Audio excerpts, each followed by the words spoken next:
भारत का सेवा ही बस काम है। सहभागी बन पुण्य कमा लो, सबसे ये आह्वान है।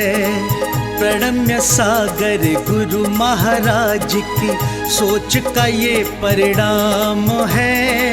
सहभागी बन पुण्य कमा लो, सबसे ये आह्वान है, सबसे ये आह्वान है। अरहम योग प्रणेता ने ये पावन दीप जलाया है। साधर्मी का बने सहारा, बीड़ा ये ही उठाया है, बीड़ा ये ही उठाया है। चलो उन्हें खुशियों से मिलाए, बड़ा पुण्य का काम है।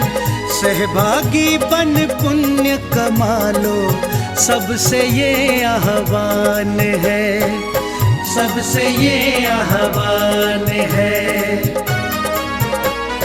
जीवों के भोजन का प्रबंधन, असमर्थ बच्चों को शिक्षा, रोजगार की करें व्यवस्था, मांगे ना कोई भिक्षा, मांगे ना कोई भिक्षा। अरहम जीव दया भारत बस करती ये ही काम है। सहभागी बन पुण्य कमा लो, सबसे ये आह्वान है, सबसे ये आह्वान है।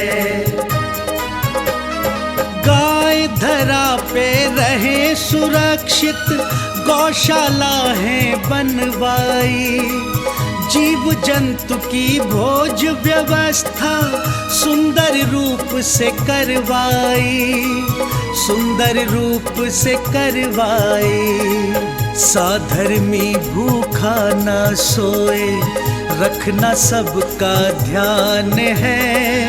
सहभागी बन पुण्य कमा लो, सबसे ये आह्वान है, सबसे ये आह्वान है। साधर्मी रोगी के इलाज को हम मिलके हैं करवाते। जाने कितने असहायों को राशन घर में पहुँचाते, राशन घर में पहुँचाते। लक्ष्य हमारा उन चेहरों पे लानी बस मुस्कान है। सहभागी बन पुण्य कमा लो, सबसे ये आह्वान है, सबसे ये आह्वान है। दान धर्म ही साथ जाएगा, बाकी सब तो धोखा है। पुण्य के भागी बन जाओ, ये बड़ा ही पावन मौका है, बड़ा ही पावन मौका है। जुड़ के जीवन सार्थक कर लो, पावन ये अभियान है। सहभागी बन पुण्य कमा लो, सबसे ये आह्वान है, सबसे ये आह्वान है।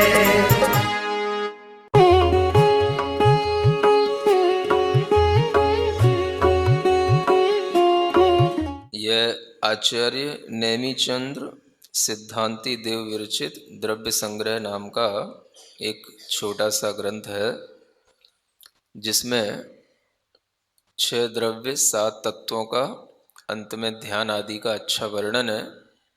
और यह प्रामाणिक ग्रंथ माना जाता है, जिसके माध्यम से आपके ज्ञान में कई चीज़ों की परिभाषाएं इत्यादि सहजता में याद हो जाएंगी। तो सबसे पहले इसका मंगलाचरण। जीवम जीवम दवम। अब यहाँ पर जीव अलग पढ़ना, मजीवम अलग पढ़ना। जीवम जीवम ऐसे नहीं पढ़ना। जीवम जीवम दवम। जिणवर वसहेण जीर्णने दिठम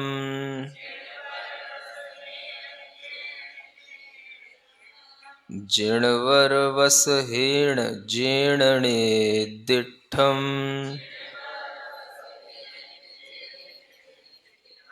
देविंद विंद वंदम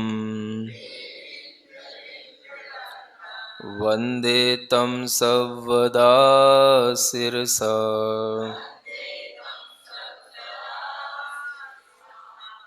पढ़ो एक बार गाथा।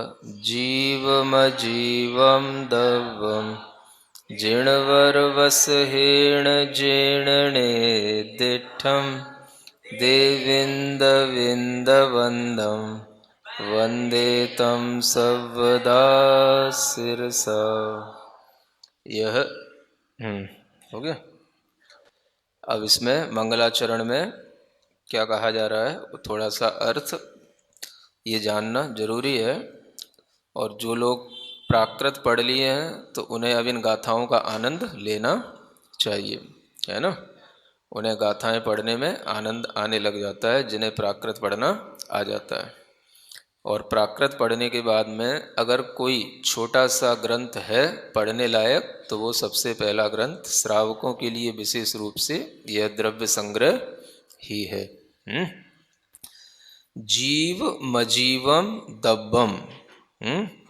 जीव को जीव ही बोलते हैं, अजीव को अजीव ही बोलते हैं। वह माँ जो बन गया वो जीवम और अजीवम, तो जीवम का जो अंत में अनुस्वार रहता है वो आगे संधि होने के कारण से उसका म बन जाता है। वस्तुतः उसमें अर्थ क्या निकलेगा? अजीवम।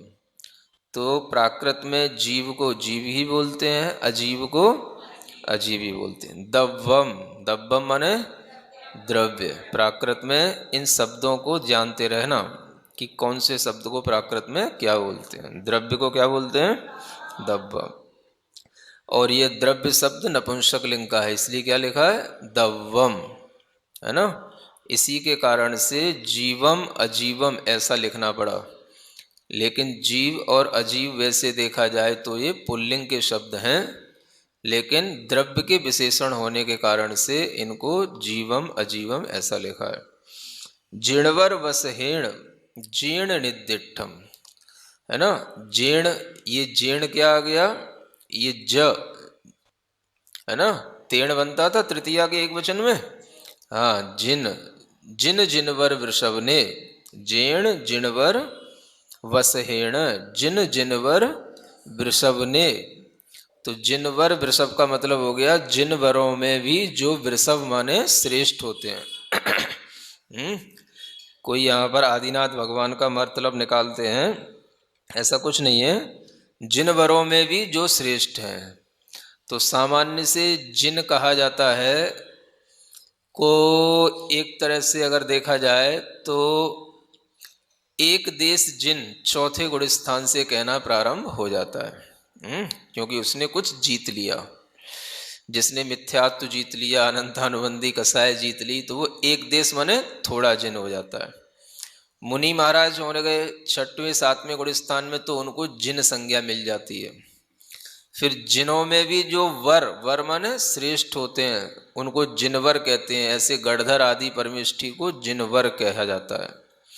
और उन गणधर परमेष्ठियों से भी और जो बड़े होते हैं, श्रेष्ठ होते हैं, उन्हें तीर्थंकर जिनवर वृषभ कहा जाता है। तो जिनवर वृषभ का मतलब तीर्थंकर भगवान के द्वारा जीर्ण, जिन तीर्थंकरों ने निदिठम माने कहा है, निर्दिष्ट किया है ना। क्या किए? निर्दिष्ट माने कहा है, उपदेश दिया है। क्या दिया है? दव्वम, द्रव्य का। कैसे द्रव्य का? जीव और अजीव द्रव्य का, है ना। तो इस लाइन का अर्थ क्या हो गया? जिन जिनवर वृषभ ने जीव और अजीव द्रव्य का निर्देश किया है ना। देविंद विंद बंदम, वे जो जिनवर वृषभ हैं वो कैसे हैं? देविंद माने हो गया देवेंद्र, है ना। आपको बताया था कि जैसे देवेंद्र शब्द है तो अब इसको प्राकृत में क्या बोलेंगे? देवेंद्र। अक्सर आप देखेंगे घर में जो लोग होते हैं अगर किसी का नाम लेंगे देवेंद्र तो कभी भी देवेंद्र नहीं बोलेंगे, ऐसे ही बोलेंगे, ये देवेंद्र इधर आ, ये देवेंद्र कहाँ जा रहा है? तो यही प्राकृत हो जाती है देवेंद्र। फिर विंद माने एक विंद और है, विंद बोलते हैं वृंद को, वृंद माने होता है समूह, है ना, जैसे वृंदावन बनता है ना, जैसे बोलते हैं ना, तो वो वृंद माने क्या होता है? समूह। तो वृंद का भी विंद बन जाता है। और वंद माने वंदनीय, वंद्य उसका बनाए वंद। तो देवेंद्रों के समूह से वंदनीय, ऐसा इस पूरे शब्द का पद का अर्थ हुआ। देविंद विंद वंदम, है ना, जो वंदनीय हैं, जिनवर वृषभ कैसे हैं? देवेंद्रों के समूह से वंदनीय हैं। वंदे माने उनकी मैं वंदना करता हूँ।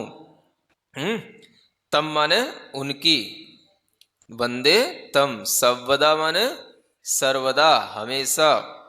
और सिरसा माने सिर झुकाकर, माने प्रणाम करके। तो इसका अर्थ क्या हो गया कि जो देवेंद्रों के समूह से वंदनीय हैं उनको मैं सिर झुका करके हमेशा वंदना करता हूँ, जिन्होंने कि जीव और अजीव द्रव्यों का निर्देश दिया है। ऐसा इसका सामान्य से अर्थ हुआ। और जो विशेषताएं जिनवर वृषभ इत्यादि के बारे में बताई थी उसको ध्यान में रखना। अब आगे की गाथा शुरू होती है। जीवो उव ओगमो अमुत्तिकत्ता सदेह परिमाणो भोक्ता संसारत्थो सिद्धो सो विस्सोढ़ गई। पढ़ो। जीवो उव ओगमो अमुत्तिकत्ता सदेह परिमाणो भोक्ता संसारत्थो सिद्धो सो विस्सोढ़ गई। है ना, रोजाना पढ़ोगे तो ये गाथाएं याद हो जाएंगी और सबको याद होना भी चाहिए। यहाँ पर अब जीव द्रव्य जो है, सबसे पहले कौन सा द्रव्य था? जीव द्रव्य। तो उस जीव द्रव्य की विशेषताएं बताने के लिए यहाँ पर जीव के कुछ विशेष गुण बताए जा रहे हैं, जीव की कुछ विशेषताएं बताई जा रही हैं कि इनसे आप जीव को अच्छे ढंग से समझ पाओगे कि जीव क्या होता है। ठीक है, तो पहले तो जीव, जीव क्यों कहा जाता है, जीव को जीव क्यों कहते हैं, इसका भी कारण आगे बताया जाएगा। उवोगमो, जीव कैसा होता है? उपयोगमय, है ना, उपयोगमय। मय का मतलब उस रूप, उसी में समाहित जो चीज होती है उसको मय बोलते हैं। जैसे आपका कुंडल है ना, तो कैसा है? सोने का, तो उसे क्या बोलेंगे? स्वर्णमय। क्या बोलेंगे उसको? हाँ, ये कुंडल स्वर्णमय है। तो सोना अलग हो और कुंडल अलग हो ऐसा नहीं होता, मतलब सोने का ही बना हुआ कुंडल जैसे होता है वैसे ही जीव अलग हो, उपयोग अलग हो ऐसा नहीं होता, उपयोगमय ही जीव होता है ना। तो उपयोग को कुछ लोग समझ नहीं पाते हैं। उपयोग मतलब यूज वाली चीज नहीं है।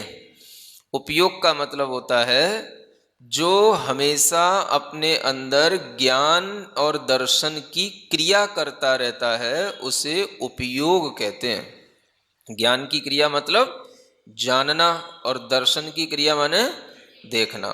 तो जीव हमेशा ज्ञान दर्शन की क्रियामय होता है। कोई भी जीव हो उसमें ये उपयोग चलेगा। उपयोग का मतलब क्या हो गया? ज्ञान और दर्शन की क्रिया। इसी को ज्ञान और दर्शन का व्यापार कहते हैं, है ना। मतलब शास्त्रों में जो शब्द मिलते हैं वो कुछ अलग अर्थों में मिलते हैं और हम जो आजकल उनको उपयोग में लाने लगे उनके अर्थ बदल जाते हैं। व्यापार का मतलब एक तरीके से क्रिया होती है। लेन देन का नाम जैसे हम बोलते हैं तो लेन देन की क्रिया का नाम व्यापार है।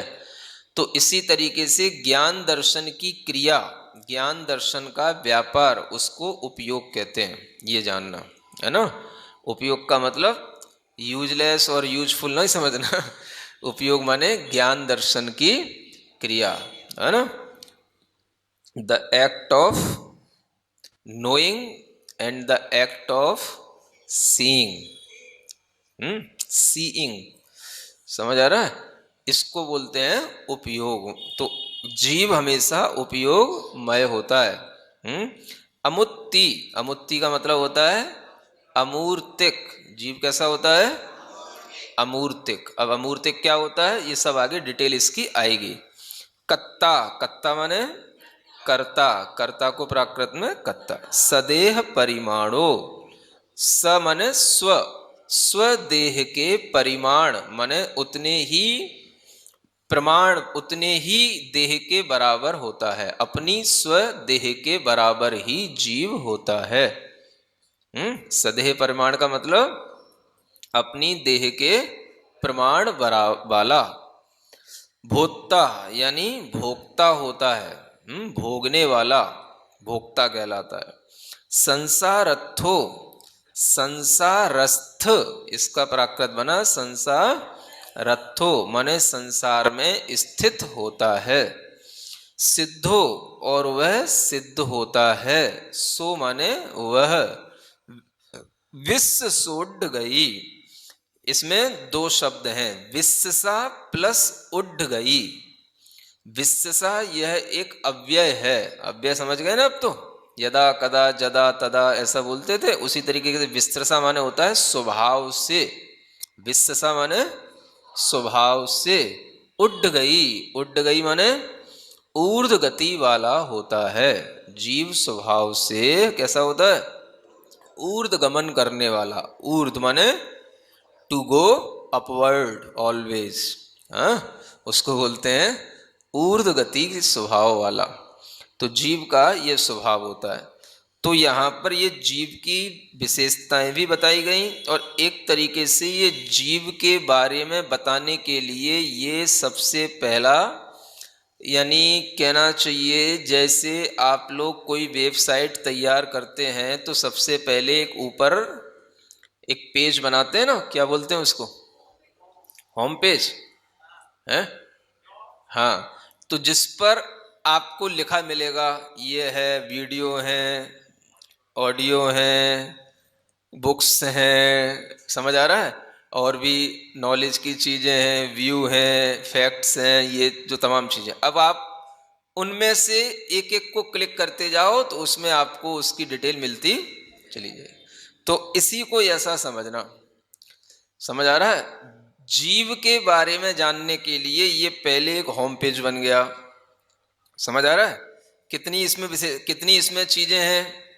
सबसे पहले जीव, दूसरा उपयोगमय, तीसरा अमूर्ति, चौथा कर्ता, पांचवा स्वदेह परिमाण, छठवां भोक्ता, सातवां संसारस्थ, आठवां सिद्ध, और नौवां विश्व सोड गई। माने इसमें 9 इसके चैप्टर कह सकते हो, 9 इसके क्या कह सकते हो, क्या बोलते?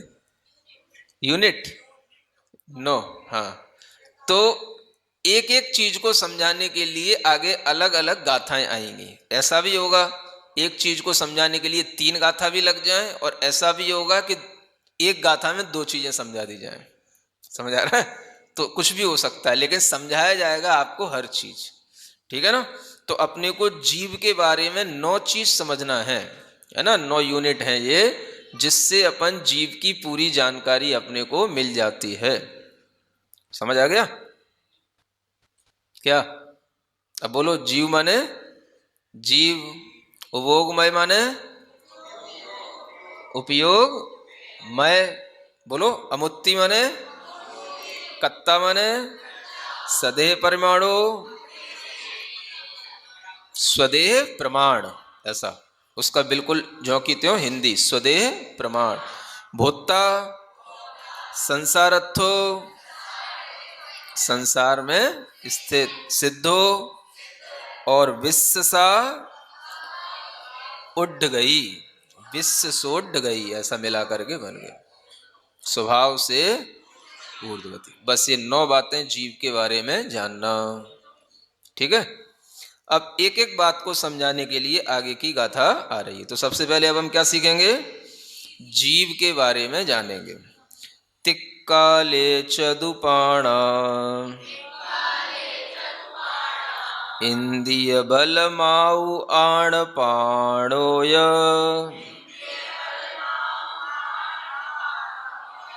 व्यवहारासु जीवो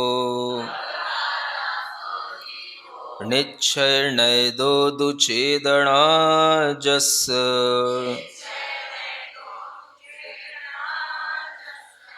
पढ़ो। तिक्काले चदुपाणा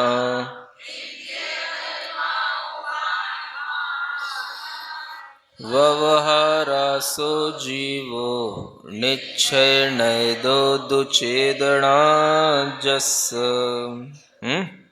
यहाँ पर जीव का स्वरूप बताया गया। जीव किसे कहते हैं, जीव कैसा होता है, जीव की क्या पहचान होती है। अब जब भी कोई भी शास्त्र में बात कही जाती है तो उसको जानने के लिए 2 नयों का प्रयोग किया जाता है। किसका प्रयोग? 2 नय। 2 नय का मतलब होता है एक नय व्यवहार नय और एक नय निश्चय नय। यानी 2 पहलुओं से किसी भी चीज को हम पूरा जान लेते हैं। कितने पहलू से? पहलू समझ रहे हो ना? मतलब नय का मतलब हो गया एक हमारा दृष्टिकोण। नय का मतलब क्या हो गया? दृष्टिकोण। तो एक व्यवहार का नय होता है और एक निश्चय, माने एक व्यवहार के दृष्टिकोण से और एक निश्चय के दृष्टिकोण से, है ना। तो व्यवहार के दृष्टिकोण से क्या होता है वो ऊपर की लाइन में लिखा हुआ है। तिक काले माने तीनों कालों में। 3 काल कौन से? हाँ, माने प्रेजेंट, पास्ट, फ्यूचर, भूत, भविष्यत, वर्तमान, इन तीनों ही कालों में चदुपाणा। चदु माने 4 और पाणा माने प्राण। 4 प्राण होते हैं सभी जीवों में। कितने प्राण होते हैं? 4। तो ये तो जो है एक संक्षेप से 4 प्राण सभी में हमेशा, तीनों काल माने जीव कभी भी किसी भी काल में रहे, प्रेजेंट, पास्ट, फ्यूचर, हमेशा उसके अंदर 4 प्राण मिलेंगे, है ना। वो 4 प्राण कौन से होते हैं? इंद्रिय बल माऊ माने आऊ, है ना। बलम शब्द होता है, बल का आ में अनुस्वार का आ में संधि हो गई तो क्या हो गया? माऊ हो गया। लेकिन वो शब्द क्या है? बलम आऊ। और आण पाणोया, आना पान प्राण बोला जाता है। आना पान का मतलब होता है श्वासोच्छ्वास। तो सब जीवों में इंद्रिय होगी, बल होगा, आयु होगी और श्वासोच्छ्वास होगा। कोई भी छोटे से छोटा जीव हो, सूक्ष्म से सूक्ष्म भी हो, उसमें ये 4 चीजें जरूर होंगी। हमेशा उसमें ये 4 चीजें तो मिलेंगी। समझ आ रहा? एक इंद्रिय जीव है तो उसमें एक इंद्रिय होगी, लेकिन होगी तो इंद्रिय पर प्राण होगा। बल भी होगा उसमें, क्योंकि जब इंद्रिय होगी तो उसकी काय होगी, काया होगी तो उसमें काय का बल प्राण होगा, है ना। आयु होगी उसकी, कितना भी छोटा जीव हो उसकी आयु तो होगी। और आन प्राण भी माने श्वास उच्छ्वास भी हर जीव में रहती है। इसको हम श्वासोच्छ्वास ना कह करके आनापान इसलिए बोलते हैं कि उसमें जिस जीव में श्वासोच्छ्वास फेफड़ों के माध्यम से नहीं ली जाती है, उनमें भी कुछ ना कुछ आना जाना क्रिया जो चलती है वायु को लेने और छोड़ने की, उसको आनापान बोलते हैं। समझ आ रहा है ना। तो श्वासोच्छ्वास शब्द तो हो गया उनके लिए जिनके पास में कलेजा हो, फेफड़ा हो, कुछ हो। समझ आ रहा है। पंचेंद्रिय आदि जीवों के लिए लेकिन जो छोटे भी जीव हैं तो उनमें आना पान तो मिलेगा, माने आना और जाना। तो सभी जीवों में व्यवहार से ये 4 प्राण होते हैं। किससे होते हैं? व्यवहारा। जब आपको पंचमी विभक्ति का प्रयोग बताया तो बताया था ना कि पंचमी में बिना विभक्ति लगाए भी हम व्यवहार शब्द में जब आ लगा देते हैं तो व्यवहारा माने व्यवहार से, बताया था। इसके प्रयोग ऐसे होते हैं यहाँ पर। सो माने वह, जीवो माने जीव होता है।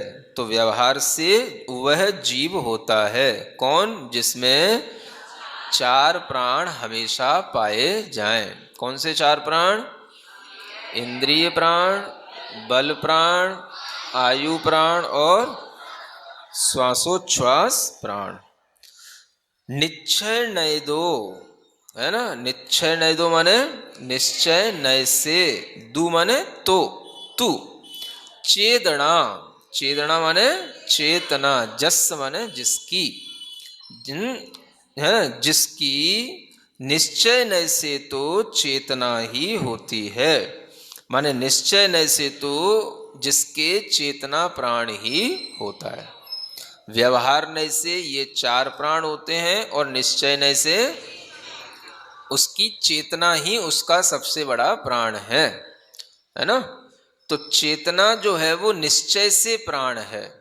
निश्चय से प्राण का मतलब क्या हो गया कि उस चेतना के अस्तित्व से ही अन्य प्राण संभव हैं, है ना। चेतना मूल में है, आत्मा जिसको बोलते हैं चेतना, तो वो चेतना होगी तो ही अन्य कर्मों के कारण से अन्य प्राण बनेंगे।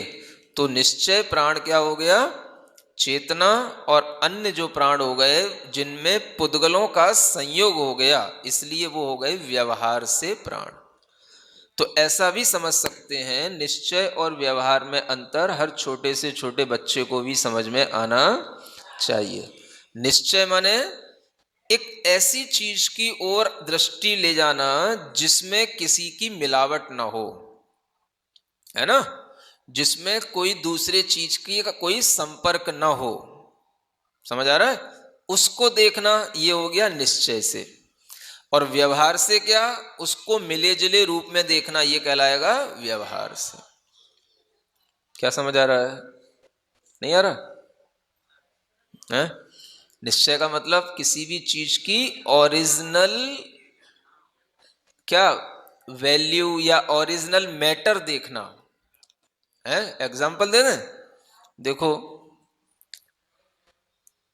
आप कोई भी खोए की बर्फी खा रहे हो, है ना, खाने पीने का एग्जाम्पल जल्दी समझ में आता है? या कोई भी लड्डू खा रहे हो, समझ आ रहा है? अब आपसे पूछा गया ये लड्डू किसका है, तो आपने कहा खोए का। समझ आ रहा है ना? अब कुछ भी हो बेसन में भी ऐसी उदाहरण लगा लेना, एक बार में एक ही बताएंगे तो आपने कहा खोए का लड्डू है। अब उस लड्डू में क्या केवल खोआ ही है? उसमें आपने बूरा भी मिला रखा है, उसमें आपने इलायची भी मिला रखी है, उसमें आपने घी भी मिला रखा है, उसमें आपने है क्या मेवा वो भी मिला रखी है, लेकिन लड्डू किसका कहला रहा है? खोए का। अब देखो सुनो बच्चों, अब इसमें 2 तरीके से उसको देखो, एक निश्चय से और एक व्यवहार से। तो निश्चय से तो कब देखोगे? जब उसकी बिल्कुल प्योर चीज को देखोगे। समझ आ रहा है? जहां आपको ये दिखे, ये खोआ खोआ खोआ जहां तक दिखेगा वो तो क्या हो गया? निश्चय से। और जहां आपने ये देखा अरे इसमें तो बूरा भी है, इसमें तो इलायची भी है, इसमें तो मेवा भी है, तो ये क्या हो गया? व्यवहार। समझ आ गया? बस इतना ही सा होता है, कुछ नहीं होता है ना। तो समझ में आ गया? कोई भी चीज में, जैसे मान लो आप शर्ट पहने हो, अब आपसे पूछा आप कैसी शर्ट पहने हो, कैसे कलर की शर्ट है आपकी, वो कह रही ब्लैक कलर की, है ना। कैसी शर्ट पहने? ब्लैक कलर की। अब उसका केवल ब्लैक कलर देखोगे तब तो ये हो गया निश्चय। अब आपने देखा अरे ब्लैक कहाँ है, उसमें सफेद से भी कुछ लिखा हुआ है, उसमें तो लाल से भी कुछ लिखा हुआ है, उसमें तो क्या समझ आ रहा, पीला भी रंग है, तो ये क्या हो गया, ये व्यवहार हो गया। बस इतना ही होता है, समझ आ रहा है। तो निश्चय हमें किसकी ओर दिखाता है, जो प्योर चीज है ना, जिसमें कोई मिलावट नहीं है ना। प्योर मैटर को जो पकड़ता है वो कौन सा, निश्चय है। और व्यवहार ने, हाँ, जो उसके साथ इम्प्योरिटी भी जुड़ी हुई है उसको भी जो पकड़ेगा वो कहलाएगा व्यवहार। समझ आ रहा है। तो ऐसे ही चेतना क्या है, निश्चय से, क्योंकि चेतना माने चेतना, आत्मा माने आत्मा, प्योर है वो। बस अब उसमें देखा, प्योर तो अकेली रहती नहीं है, उसमें तो कर्म भी लगे हैं, उसके साथ शरीर भी है, उसके साथ आयु भी है, श्वास प्राण सब कुछ है। तो ये सब क्या हो गया, व्यवहार हो गया। आगे समझ में, अब बता देना जब पूछा तो है? हाँ है, हाँ, बस पूरा धर्म ये व्यवहार और निश्चय नए दो नयों पर ही बेस्ड होता है। तो चूंकि हम संसार अवस्था में ऐसे जीव होते हैं जिनमें कर्म भी लगे हुए हैं और जीव भी है, तो दोनों की ओर दृष्टि रखने से दोनों नयों के माध्यम से हमें हर चीज को जानना चाहिए। तो निश्चय से जीव कैसा है, चेतना मात्र है। निश्चय से माने जीव चैतन्य है, बस चैतन्य मात्र है, उसमें कोई मिलावट नहीं है। और जैसे ही हमने कहा व्यवहार से जीव कैसा है, तो उसमें मिलावट आ गई। समझ आ रहा है। अब हमने कहा ये स्त्री है, ये पुरुष है, ये मनुष्य है, ये तिर्यंच है, तो ये सब जीव किस नए से हो रहा है, व्यवहार नए से। समझ आ रहा है। वस्तुतः तो जीव कैसा है, जीव तो सबका जीव ही है।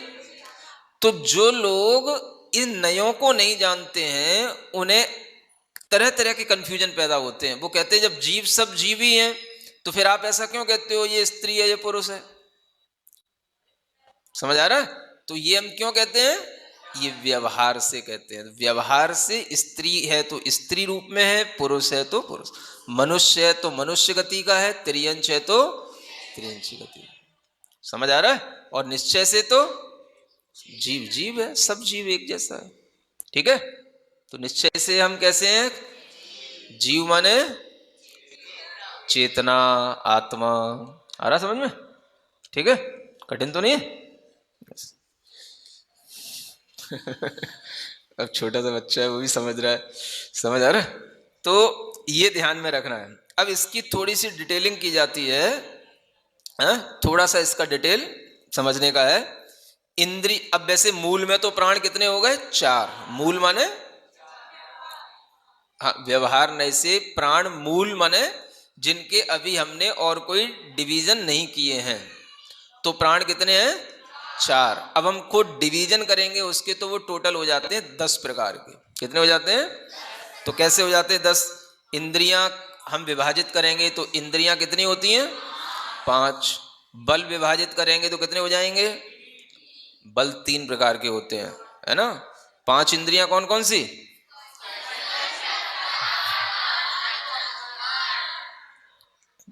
होगी 5, स्पर्शन रसना घ्राण चक्षु और कर्ण, ये 5 इंद्रियां हैं।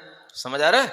तो किसी के पास में 1 इंद्रिय है, किसी के पास 2 इंद्रिय है, किसी के पास 3 इंद्रिय है, किसी के पास 5। तुम्हारे पास कितनी है, पक्का पक्का, एक भी कम नहीं है, सब कुछ है। तो कितनी, संदेह तो नहीं है, डाउट तो नहीं है। अच्छा, तो कितनी इंद्रिय है, 5। तो ये 5 इंद्रियां हो गई। समझ आ रहा है। अब बल कितने होते हैं, 3। मन बल, वचन बल और काय बल। जैसे शुद्धि बोलते हो ना, मन शुद्धि, वचन शुद्धि, काय शुद्धि, वही 3 प्रकार के बल होते हैं। ठीक है ना। तो किसी में काय बल पाया जाता है, काय बल तो सब में ही पाया जाएगा क्योंकि बिना काय के तो कोई रहेगा नहीं, है ना। फिर जिसमें जिह्वा इंद्री आ जाएगी उससे वचन बल प्रारंभ हो जाता है। जहां से जिह्वा आ गई माने बोलने की शक्ति आ गई, वहीं से जो है वचन बल आ गया। समझ आ रहा है। रसना इंद्री, जिह्वा इंद्री, रसना इंद्री, टच सेंस और टेस्ट सेंस। तो जहां से टेस्ट सेंस आ गया वहीं से जो है क्या आ गई, बोलने वक्तृत्व की शक्ति आ जाती है, वचन बल आ जाता है। समझ आ रहा है? तो कोई बोल पाए या ना बोल पाए, लेकिन उसमें वचन बल आ जाएगा। तो काय बल के साथ वचन बल आ गया। अब वचन बल के बाद, अब वचन बल तो शुरू कहां से हो गया? दो इंद्री से ही हो गया शुरू। समझ आ रहा है? रसना इंद्री कहां से शुरू हो गई? दो इंद्री। अब दो इंद्री के बाद तीन इंद्री, चार इंद्री और पांच इंद्री में भी दो भेद होते हैं, एक असंगी पंचेंद्री और एक संगी पंचेंद्री। असंगी का मतलब होता है, अरे तू सब जानता है, और संगी का मतलब जिनमें मन होता है। तो मन कहां से आया? संगी में मन आया। समझ आ रहा? अब मन कहां तक नहीं था? तो एक इंद्री में मन था, दो इंद्री में, तीन इंद्री में, चार इंद्री में और असंगी पंचेंद्री में, यहां तक मन। तो इनमें मन बल नहीं होगा। मन बल कहां होगा? जहां पर मन होगा। तो संगी पंचेंद्री में ही मन बल होता है। समझ आ गया? तो ऐसे तीन बलों का विभाजन होता है। आगे बात समझ में? एक, पांच इंद्रियां हो गई, तीन बल हो गए, आयु हो गई और श्वासोच्छ्वास हो गया। समझ आ गया? अब अगर आपसे कोई पूछे एक इंद्री जीव में कितने प्राण होते हैं, डिटेल करके बताओ, कौन सी इंद्री, कौन सा बल, कौन सी, क्या बताओ, बताओ कैसे बताओगे? एक इंद्री में कौन कौन से, कौन सी इंद्री? स्पर्शन इंद्री। चार तो हो गई, मिनिमम चार हैं और मैक्सिमम 10 हैं। समझ आ रहा है? तो पहला, एक इंद्री में कितने प्राण? स्पर्शन इंद्री, है ना, काय बल, आयु और श्वासोच्छ्वास। ये आयु और श्वासोच्छ्वास कॉमन रहेंगे। अब इसको ऐसे अलग अलग डिटेल करके बताना है, नाम लेकर के। दो इंद्री में कितने प्राण हैं? दो इंद्री में कितने प्राण? एक इंद्री में चार हैं, दो इंद्री में कितने हो जाएंगे? कैसे हो गए? 6। बोलो बोलो। दो इंद्री माने स्पर्शन इंद्री और रसना इंद्री, और फिर कायबल और वचन बल हो गए, और आयु और श्वासोच्छ्वास। ऐसे कितने हो गए? 6 प्राण हो गए। तीन इंद्री में बताओ? 7। अब इसमें केवल एक इंद्री ही बढ़ेगी, है ना, एक घ्राण इंद्री बढ़ गई, तो 7 प्राण हो गए। चार इंद्री में 8 हो गए, क्या बढ़ गया? एक चक्षु इंद्री बढ़ गई। चार इंद्री में कितने प्राण हो गए? 8। फिर असंगी पंचेंद्री में 9 हो गए, क्या बढ़ गया? एक कर्ण इंद्री बढ़ गई। और संगी पंचेंद्री में 10 हो गए, क्या बढ़ गया? मन बल बढ़ गया। समझ आ रहा है? ऐसे 5 इंद्रियों में कितने किसके प्राण होते हैं, इसका डिवाइडेशन अच्छे ढंग से ध्यान में रखना। समझ आ रहा है? उल्टा भी पूछ सकते हैं, 8 प्राण किसमें होते हैं? चार इंद्री में, है ना। 6 प्राण किसके होते हैं? 2 इंद्री में, है ना। 10 प्राण किसके होते हैं? संगी पंचेंद्री में। 4 प्राण किसके होते हैं? एक इंद्री के। आगे बात समझ? बस वैसे पढ़ रहे हो तो कक्षा 1 में पढ़ रहे हो। और अंत में एक और चीज बताई जाती है, अरिहंत भगवान के कितने प्राण होते हैं, है ना। तो उनके भी ले दे करके बाद में 4 प्राण रह जाते हैं। 10 प्राण वाले होते हैं वो शुरू में तो, लेकिन जब अरिहंत बन जाते हैं तो क्या होता है? 4 प्राण से ही वो अपना काम चला लेते हैं। तो वो 4 प्राण कौन से हैं? आयु और श्वासोच्छ्वास, वो लास्ट के 2 तो कॉमन है, ठीक है ना। अब बल में केवल 2 बल रह जाते हैं, एक वचन बल और एक काय बल। बाकी इंद्रियां नहीं और मन नहीं, ऐसी 6 चीजों से रहित हो गए वो। तो कितने रह गया? 4 प्राण रह गए, वचन बल, काय बल, आयु और श्वासोच्छ्वास। ये उनकी डिटेल जानना, ठीक है ना। अब ज्यादा डिटेल समझोगे तो ज्ञानी बन जाओगे। इंद्रियां ही नहीं है तो वचन काय नहीं है का मतलब ऐसा नहीं है कि इंद्रियों का नाश हो गया या अभाव हो गया, शरीर तो रहता ही है। तो अरिहंत अवस्था में जो इंद्रिय ज्ञान होता है वो इंद्रिय ज्ञान नहीं रहता, इसलिए इंद्रियों का काम नहीं रहता, है ना। इंद्रियों का काम नहीं रहता, शरीर तो दिखेगा इंद्री में, स्पर्शन इंद्री दिख रही है, नाक भी दिखेगी, आंख भी दिखेगी, लेकिन कोई काम नहीं करेंगे, है ना। आंख से देखने की जरूरत क्या, जब उन्हें अपनी ही आत्मा से सब कुछ दिख रहा है। तो कोई भी चीज टेस्ट उन्हें लेना नहीं, सुनना किसी की है नहीं, क्योंकि उन्हें सब पदार्थ अपनी आत्मा से जानने देखने में आने लग गए। तो इसलिए इंद्रियां और मन का कोई काम नहीं है, इसलिए ये प्राण उनके पास में नहीं है। बोलना उनको पड़ता है, फिर भी दिव्य ध्वनि होती है, इसलिए वचन बल होता है, और शरीर जब तक है तब तक काय बल भी रहता है। ठीक है, चलो बन जाओ ज्ञानी, कोई बात नहीं। ठीक है ना। तो इस तरीके से इन नयों के माध्यम से इन प्राणों को विभाजित करके भी जानना, और अलग अलग इंद्रियों में भी कैसे प्राण होते हैं उनको भी जानना। आगे से थोड़ा सा टॉपिक चेंज होगा, तो आज 3 ही गाथा बहुत है।